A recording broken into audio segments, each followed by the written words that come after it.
বাংলাদেশ জাতীয়তাবাদী কৃষক দল ৬ নং স্বচ্ছন্দী ইউনিয়ন কর্তৃক আয়োজিত আজকের এই কৃষক সমাবেশের সম্মানিত সভাপতি মঞ্চভূষ্ট আছেন বাংলাদেশ জাতীয়তাবাদী কৃষক দল কেন্দ্রীয় নেতৃবৃন্দ সহ উপস্থিত আছেন বাংলাদেশ জাতীয়তাবাদী কৃষক দল বিভিন্ন এলাকা থেকে আগত আমার প্রাণপ্রিয় ভাইরা।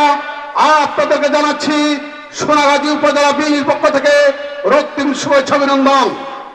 প্রিয় উপস্থিতি, আপনারা জানেন কৃষক দল হচ্ছে বাংলাদেশের প্রাণ।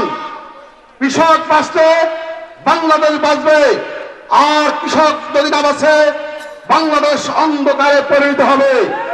প্রিয় উপস্থিতি, আজকে বক্তব্য দেওয়ার সময় নেই, শুধু আপনাদেরকে বলতে চাই 5ই আগস্টের পর ওই প্রেসিডেন্ট শেখ হাসিনা পালিয়েছে, কিন্তু বিএনপির বিরুদ্ধে ষড়যন্ত্র থেমে নাই। আমরা বলতে চাই সম্ভবত দেশ নায়ক তারেক রহমানের নেতৃত্বে আমরা আবার ভোটের জন্য রাজপথে নামতে হবে। আমরা রাজপথে নামতে হবে আবার ভোটের জন্য।